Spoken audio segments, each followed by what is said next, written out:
Guys, मैं आपका English teacher Jitendra Rajbhar एक बार फिर मैं आप सभी का स्वागत करता हूं अपने यूट्यूब चैनल पे। गाइस, आज की क्लास में हम प्रेजेंट इंडेफिनिट को डिटेल में पढ़ेंगे, जिसको हम कह सकते हैं कि ये मास्टर वीडियो है प्रेजेंट इंडेफिनिट उन बच्चों के लिए जो 6-7 क्लास से लेके इवन 12th के बाद भी first year, second year, third year, even हम कह सके कंपटीशन एग्जाम्स में भी कुछ जैसे क्वेश्चंस आते हैं उस तरह के क्वेश्चंस के लास्ट में प्रैक्टिस भी करेंगे। तो आप इस वीडियो को लास्ट तक जरूर देखिएगा। अगर इस वीडियो को देखने से पहले आपको बता दूं कि मैंने इसका बेसिक इंट्रोडक्शन का जो एक फर्स्ट पार्ट डाला हुआ है उसका लिंक आपको डिस्क्रिप्शन में दे दे रहा हूं, उसको देखने के बाद इसको देखना तो आपको और अच्छे समझ में आएगा। प्रेजेंट इंडेफिनिट का मास्टर वीडियो है और इस वीडियो में मैं आपको प्रेजेंट इंडेफिनिट से जुड़ी हुई सारी बातें, रूल से लेके सेंटेंस के स्ट्रक्चर, सेंटेंस के नेचर तक आपको मैं सब कुछ डिस्कस करूंगा और बताऊंगा। चलिए हम स्टार्ट करते हैं अपनी क्लास को। सबसे पहले बात करें प्रेजेंट इंडेफिनिट की बच्चों। तो प्रेजेंट इंडेफिनिट जो पहले ये इंडेफिनिट वर्ड है इसको समझ लेते हैं। देखिए, इंडेफिनिट वर्ड की मीनिंग क्या होती है बच्चों? इंडेफिनिट वर्ड की मीनिंग होती है अनिश्चित। क्या होती है? अनिश्चित। इसमें जितने भी एक्शन होते हैं उसका कोई पर्टिकुलर टाइम नहीं होता कि किस टाइम पे वो काम होता है। जैसे मैं अगर ये कहूं कि आज अगर फ्राइडे, मैं कहूं कि मैं प्रतिदिन स्कूल जाता हूं या मैं प्रतिदिन विद्यालय जाता हूं, तो इसका मतलब मैं थर्सडे को भी विद्यालय जाता हूं, वेंसडे को भी जाता हूं, ट्यूसडे को भी जाता हूं, इवन फ्राइडे को भी जाता हूं। इट मीन्स दैट कि यहाँ पे कोई स्पेसिफिक टाइम डेट हमारे पास नहीं है कि जिस दिन मैं इसको विद्यालय जाता हूं।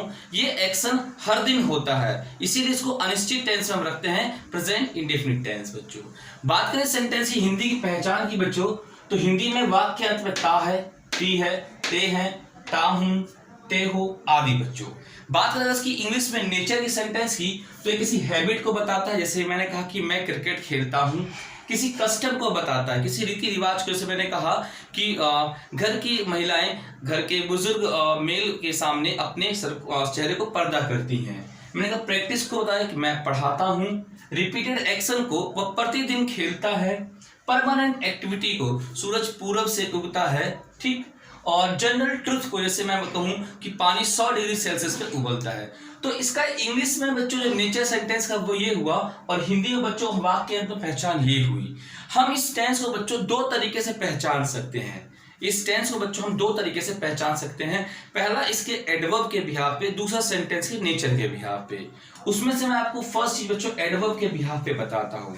बच्चों, अगर बात करें इस एडवर्ब की, तो ये एडवर्ब क्या होता है बच्चों? अगर मैं आपको बताऊं इस एडवर्ब के बारे में बच्चों, तो एडवर्ब तीन चीजों का जवाब देता है हमें। व्हेन का, वेयर का और हाउ का। बच्चों, एडवर्ब इन तीन चीजों का जवाब देता है। व्हेन मीन्स कब, वेयर मीन्स कहां, हाउ मीन्स कैसे। बच्चों, हाउ किसी मैनर को बताता है, वेयर किसी जगह को बताता है, व्हेन किसी टाइम को बताता है। तो बच्चों, हम यहाँ टेंस की बात कर रहे हैं तो हमें यहाँ पे व्हेन के जवाब को देखना है बच्चों। तो सबसे पहले हम देखिए हमारे पास जो एडवर्ब है ऑलवेज। ऑलवेज मीन्स सदैव होता है। यूजुअली आमतौर पे, ऑफन अक्सर, ज्यादा के सेंस में। स्कैर्सली मतलब शायद ही, बैरली मतलब मुश्किल से, रेयरली मतलब शायद ही, हार्डली मतलब फिर मुश्किल से, सेल्डम मतलब कदाचित, नेवर मतलब कभी नहीं। बच्चों, अगर हम बात करें इन सभी एडवर्ब की, तो ये सब एडवर्ब जो है हमारे किसी भी ठीक वर्ब से पहले यूज होता है। याद रखना बच्चों, इन एडवर्ब का जब सेंटेंस में हम अरेंजमेंट करते हैं तो ठीक वर्ब से पहले लिखे पाते हैं। जैसा कि मैंने आपको इस एग्जांपल में बताया, आई गो टू स्कूल ऑलवेज। तो बच्चों, यहां पे मैंने देखा कि ऑलवेज को प्लेसमेंट कहां किया गया? आखिरी में। ये गलत है, इसको हमें हटा के यहां करना होगा, ये जगह सही हुआ इसका। और ऐसा पेपर में आपके क्वेश्चन आता है, ऐसा क्वेश्चन बच्चों आपके एग्जाम में आता है। या आप सेंटेंस को जब जंबल वर्ड ठीक करते हैं तो उसमें भी आप ऐसी गलती कर सकते और करते हैं। दूसरी बच्चों, हम बात करें कि जो ये सेंटेंस, ये scarcely, बैरली, rarely, hardly, seldom, never, ये सब कहीं ना कहीं बच्चों नेगेटिव मीनिंग को बताते हैं। इनका मीनिंग कहीं ना कहीं नेगेटिव होता है, इसीलिए सब नेगेटिव वर्ड होते हैं बच्चों। इनके साथ हमें नॉट का यूज नहीं करना होता है। इनके साथ बच्चों में नॉट का यूज नहीं करना होता है। अगर हम इनके साथ नॉट का यूज करते हैं तो ये वाकई एक एरर माना जाता है। जैसे मैं कहूं अगर I never not play football, तो बच्चों जब मैंने नेवर को यहाँ पे देख लिया तो उस हिसाब से यहाँ पे नॉट का आना अपने आप गलत हुआ बच्चों। वही बच्चों हमारे पास कुछ अलग एडवर्ब हैं जो टाइम को मेंशन करते हैं। बच्चों ये वाले एडवर्ब किसी फ्रीक्वेंट एक्शन को मेंशन करते हैं और ये किसी टाइम को मेंशन करते हैं। जैसे मैंने कहा एवरी डे, डे आ गया, डेली में भी डे है, morning, evening, every morning, every night, every day, every Sunday. इस तरीके से हमारे जो एडवर्ब होते हैं बच्चों ये किसी पर्टिकुलर टाइम को मेंशन करते हैं। जैसे मैंने एग्जांपल लिया, he goes to play cricket every day. बच्चों ये इन एडवर्ब की एक खासियत है, ये एडवर्ब हमेशा सेंटेंस के कहाँ आते हैं, एंड में लिखे जाते हैं। जैसे मैंने आपके सामने एग्जांपल यहाँ दिया, he goes to play cricket every day, वह प्रतिदिन क्रिकेट खेलने जाता है। लेकिन आमतौर पर बच्चों आपसे एग्जाम में कुछ जंबल वर्ड में या किसी कॉम्पिटिटिव लेवल पे आपसे ऐसा एरर पूछ लेता है, जैसे सी डेली कुक्स फूड। इस सेंटेंस को देखा हमने तो यहाँ पे कुक्स के लिए डेली होना अपने आप ठीक है, लेकिन जो सेंटेंस की अरेंजमेंट है बच्चों वो यहाँ गलत है। सेंटेंस की अरेंजमेंट बच्चों क्या होनी चाहिए थी, ये डेली को यहाँ से हटा के सेंटेंस के आखिरी में होना ठीक था।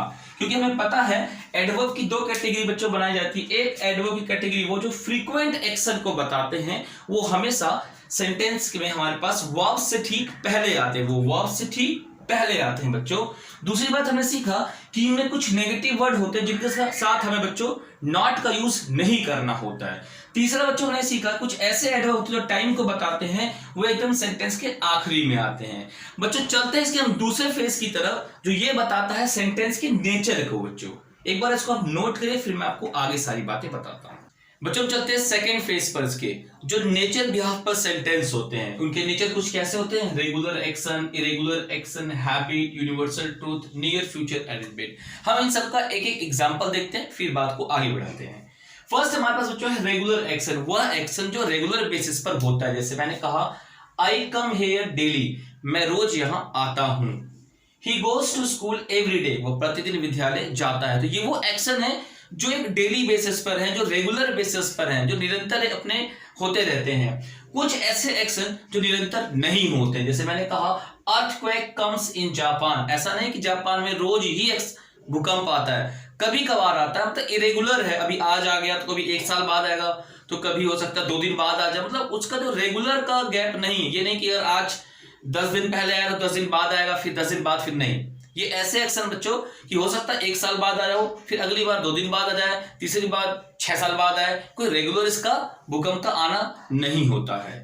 तीसरा बच्चों हमारे पास होता है हैबिट। हैबिट की बात करें आदत, जैसे मैंने कहा वह धूम्रपान करता है, वह हमेशा झूठ बोलता है, तो किसी की आदत को मेंशन करता है। मैंने कहा वह खाना खाने के बाद मिठाई खाता है या मीठा खाता है, तो ये उसकी आदत है बच्चों, ठीक।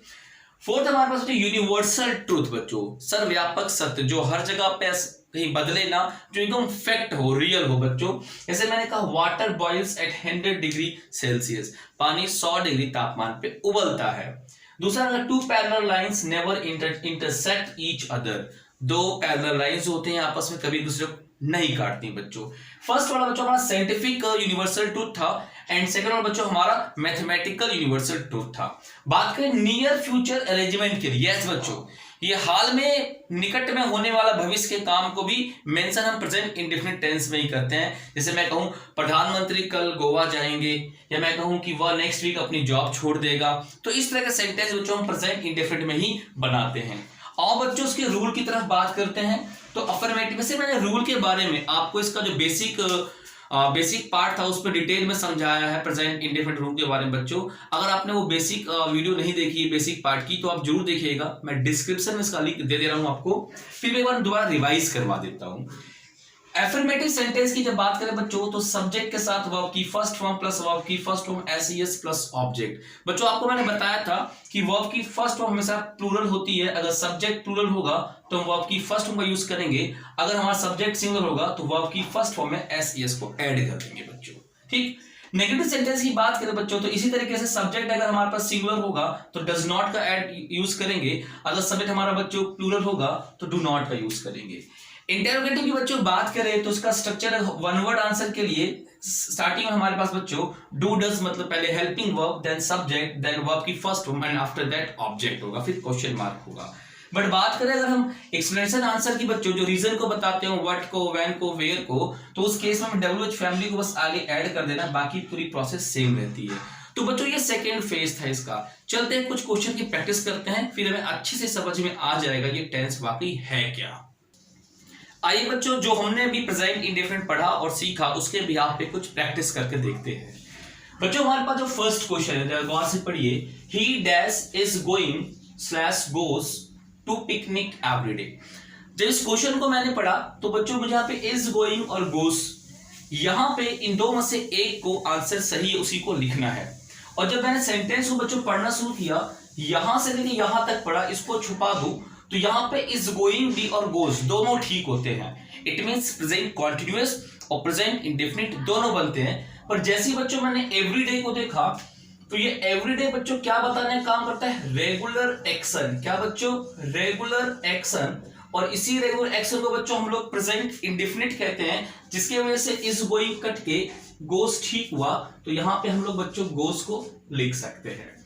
सेकंड क्वेश्चन बच्चों हमारे सामने है, she dash does not reads books never. इस सेंटेंस को जब बच्चों ढंग से पढ़ते हैं, इसको अगर छुपा दूं तो बहुत बड़ा कंफ्यूजन हुआ।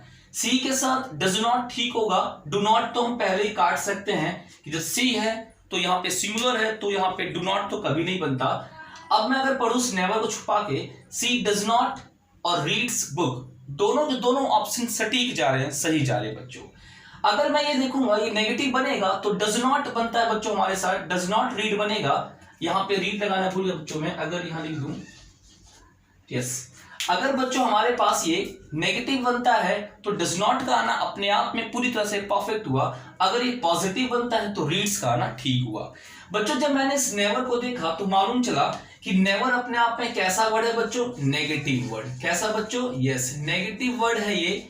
और इसी वजह से अगर ये नेगेटिव वर्ड है बच्चों, और इसकी एक खासियत है, इसकी एक खासियत यह है कि जब ये अपने आप में नेगेटिव है तो अपने साथ ये नॉट को बिल्कुल भी नहीं लेता, इस वजह से ये वाला ऑप्शन भी हट गया यहां से। इसका सही आंसर रीड्स होगा बच्चों। लेकिन एक डाउट फिर रह गया बच्चों दिमाग में, क्या ये आंसर अब ठीक हुआ? क्या ये आंसर अब ठीक हुआ? बिल्कुल नहीं बच्चों, क्योंकि हमने पढ़ा था कि जितने भी हमारे पास फ्रीक्वेंट एक्शन को बताने वाले वर्ड होते हैं, उन फ्रीक्वेंट एक्शन को बताने वाले वर्ड की जो अरेंजमेंट कहां होती है बच्चों, वर्ब से ठीक पहले। तो इसका आंसर हमारे पास बच्चों क्या बन सकता है, हमारा इसका आंसर बनेगा सी नेवर रीड्स बुक। क्या बनेगा, सी नेवर रीड्स बुक। अब चलते हैं बच्चों अपने थर्ड क्वेश्चन की तरफ। हमने कहा द सन, क्या कहा बच्चों ने, the sun dash is going, option gives us light. सूरज प्रकाश हमें दे रहा है या देता है। जब सेंटेंस को हमने गहराई से पढ़ा तो मालूम चला कि ये अपने आप में बच्चों यूनिवर्सल ट्रुथ को बताता है। किसको, और वो प्रेजेंट इंडेफिनिट में होता है, इसीलिए ये ठीक हुआ और ये आंसर सही हुआ हमारे पास। चौथा क्वेश्चन बच्चों हम पढ़ते हैं, they do not believe in orthodoxy stories hardly. इस सेंटेंस को जब पढ़ के दोबारा देखो एक बार, they do not believe in orthodoxy story hardly, बड़ा उटपटांग मीनिंग निकल रहा है। वो मुश्किल से बिलीव नहीं करता है अंधविश्वास कहानी में। कहीं ना कहीं बच्चों हार्डली और डू नॉट आपस में लड़ रहे हैं, तो दोनों के दोनों नेगेटिव बनाने का काम कर रहे हैं बच्चों। हमने जब इसको दोबारा से पढ़ा तो मालूम चला ये हार्डली बच्चों अपने आप में नेगेटिव वर्ड है, अपने आप में बच्चों नेगेटिव वर्ड हुआ। और इसकी खासियत यह है कि इसके साथ नॉट का यूज नहीं कर सकते हैं, अगर करते हैं तो एक सुपरफ्लॉस एरर होगा। क्या बच्चों, सुपरफ्लॉस एरर मतलब मोर देन रिक्वायर्ड, जिसकी वजह से हम इस डू नॉट को यहां से हटा देंगे और बिलीव हमारी जगह पे ठीक रहेगा। लेकिन फिर दोबारा बच्चों इसमें भी सेम इसी की तरह एरर, इसकी जो अरेंजमेंट है वो गलत है। हार्डली उठा के लाएंगे बच्चों, वर्ब से ठीक पहले लगा देंगे। ठीक, पांचवा क्वेश्चन बच्चों बहुत शानदार है, जो बीए के क्वेश्चन में, बीए के पेपर में अक्सर पूछा जाता है बच्चों, पॉलिटेक्निक के एग्जाम में अक्सर पूछा जाता है ये कंडीशनल सेंटेंस का। जैसे मैंने कहा इफ आई डैश गो और will go to Delhi, I dash send will send books to you. बच्चों इस क्वेश्चन में बहुत बड़ा कंफ्यूजन है। आमतौर पर जब हिंदी की बोलचाल में हम कभी किसी को बोलते हैं कि अगर तुम मेरे घर आओगे तो मैं भी तुम्हारे घर आऊंगा, अगर वो पूछेगा तो मैं उसको बताऊंगा। ठीक, अगर मैं गोवा जाऊंगा तो पैसे भेज दूंगा। तो इस बोलने में तो बोलचाल में बच्चों हम दो फ्यूचर का यूज कर सकते हैं कंडीशनल सेंटेंस में, लेकिन लिखते समय ग्रामर में बच्चों ऐसा नहीं होता है। किसी को बच्चों हम कंडीशनल सेंटेंस कहते हैं जो अगर मगर लेकिन से स्टार्ट को करता है सेंटेंस को। और कंडीशनल सेंटेंस बच्चों हम कंडीशन और रिजल्ट दो चीजों को ध्यान रखते हैं। जो बच्चों कंडीशन होगा वो सिंपल प्रेजेंट में होता है, और जो उसका परिणाम होता है वो सिंपल फ्यूचर में होता है बच्चों। इसी तरीके से हमने जब सेंटेंस को पढ़ा, अगर यहाँ पे लिखा पाया तो इसका मतलब यहाँ पे कंडीशन है बच्चों। क्या यहाँ पे कंडीशन है और उसके बाद जो ये बच्चों हमारे पास ये रिजल्ट हुआ। ठीक बच्चों, इसी वजह से अगर हम ध्यान से पढ़ें तो यहां पे क्या होगा, इफ आई गो होगा या विल गो होगा। बच्चों जब हमने बात की कंडीशन की, तो बच्चों कंडीशन क्या होता है, ये सिंपल प्रेजेंट होता है, जिसकी वजह से यहाँ पे गो ठीक होगा और विल गो यहाँ गलत हुआ। अगर मैं दिल्ली जाता हूं, अगर मैं दिल्ली जाता हूं तो यहाँ पे क्या होगा बच्चों, ये रिजल्ट की बात हुई तो रिजल्ट फ्यूचर में होता है, तो यहाँ पे होगा आई विल सेंड, सेंड गलत होगा, विल सेंड ठीक होगा, बुक्स टू यू, मैं तुमको किताबें भेज दूंगा। बच्चों ये क्वेश्चंस मैंने स्कूल के एकेडमिक लेवल से लेके कॉलेज के BA first second third year तक के लेवल बना के दिया। आप ऐसे ही क्वेश्चन की और प्रैक्टिस कीजिएगा, अगर आप इनको ढंग से प्रिपेयर करते तो दोबारा लाइफ में कभी आपको दिक्कत नहीं होगी। अगर बच्चों आपको ये वीडियो अच्छी लगी हो तो लाइक और शेयर जरूर कीजिएगा। कोई आपके मन में कोई डाउट रह गया, कोई नया टास्क हो तो मुझे आप कमेंट कर सकते हैं। चैनल पे नए हैं तो चैनल को सब्सक्राइब करना और बेल आइकन को प्रेस करना बिल्कुल मत भूलिएगा।